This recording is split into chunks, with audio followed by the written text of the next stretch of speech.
Ruth capítulo 3 é dito que quando ela foi se encontrar com Boaz, não preciso explicar a figura, não é? Ruth era a moabita, gentia, figura da igreja antes de se encontrar com o Senhor e de ser favorecida por Ele. Fica aqui com os meus servos e não vá escolher a outro campo. Ruth, capítulo 2.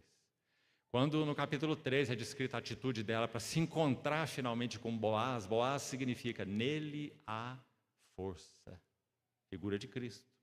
Quando ela foi se preparar para encontrar com Boaz, Ruth 3:3. A sua sogra Noemi diz assim a ela: banha-te, unge-te e veste os teus melhores vestidos. E desce a eira. E lá o Boaz estava descansando naquele monte de grãos, com seu coração feliz, realizado, uma colheita tão abundante, favorecendo estrangeiros, favorecendo a miserável Ruth, gentia, mulher, viúva. Então ela se prepara e toma essas vestes, e se veste, vai encontrar com ele.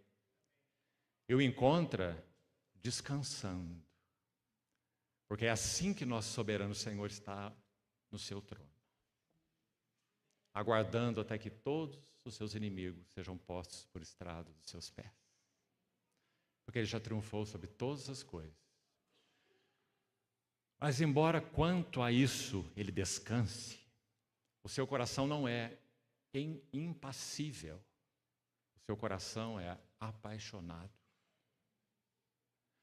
Por isso, o livro de Cantares, que foi citado mais uma vez essa manhã, o noivo diz assim à noiva: arrebataste-me o coração com um só dos teus olhares, com uma só pérola do teu colar. Meus amados irmãos, antes que nós sejamos arrebatados, aqueles que esperam o Senhor verdadeiramente, antes que sejamos arrebatados até o seu trono, como foi aquele filho varão de Apocalipse 12, é necessário que nós o arrebatemos do trono dele. Como nós podemos arrebatar o Senhor do seu trono? Para que então venha. Porque nós oramos Maranata, vem, Senhor. O que é necessário para que essa oração seja atendida na terra?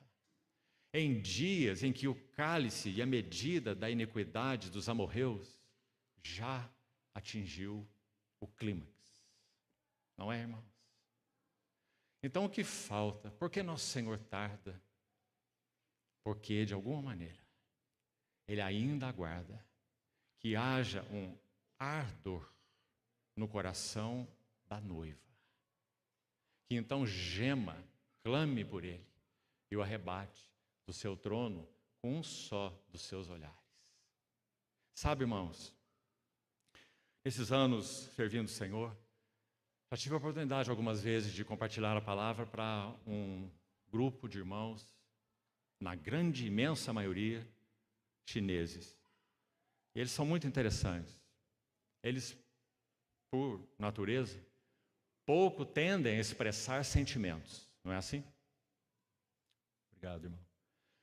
Então, quando você compartilha a palavra do Senhor para esses irmãos, você tem um fiel da balança para saber quando a palavra de Deus está penetrando o coração deles. Sabe qual é? Eles estão olhando para você assim, como uma estátua, sentados. Eles mal se movem na cadeira. Então, de alguma maneira, quando a palavra do Senhor é recebida mais profundamente no coração deles, eles fazem assim.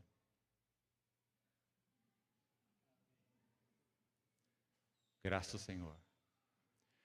Quando um filho de um chinês, é cultural para eles que seus filhos aprendam música e pratiquem esportes. É quase universal entre eles. Se tornem peritos em um instrumento musical e pratiquem esportes. Então, quando chega aquele dia em que pensemos a primeira filha de um casal chinês, aos 15 anos de idade, ela vai dar o seu primeiro concerto no piano. E a sala está cheia. E a menina está sentada. Começou a tocar aos 4 anos. E vai dar o seu concerto com 15 anos. Então todos se assentam da mesma maneira que eu já descrevi. A menina vai ao piano, lá está aquela plateia, e os seus pais estão sentados num lugar especial. Como você sabe, nesse momento, o que significa glória? Essa menininha sentada, 15 anos de idade, perita no piano, vai dar sua primeira audição. Hora de glória. Qual é o lugar onde você vê essa glória? Não é quando você olha para a menina tocando seu piano. É quando você olha para a face dos seus pais. Então ali você vê assim um pequeno sorriso de leve. Eles estão no auge da sua glória. Então, meus amados irmãos, assim será na vinda do nosso Senhor Jesus Cristo. Nós temos sido preparados para essa hora de glória. E tudo que ocorrerá nela é que o Filho amado, o Filho unigênito, aquele que foi treinado pelas mãos do Pai, ele vai apresentar a sua sinfonia. Então, quando nós olharmos nessa hora para a face do Pai, é isso que nós vamos ver. Aquilo que no Jordão foi dito a ele de uma maneira tão exclusiva: Tu és o meu Filho amado, em quem eu me comprazo. Agora haverá algo mais. O que haverá mais? Uma noiva, tornada semelhante em glória ao seu próprio Filho. Aquela voz daquele homem no Éden será ouvida em toda a sua realidade espiritual naquele dia. Qual foi a voz? Ele diz: esta, afinal, é osso dos meus ossos e é carne da minha carne.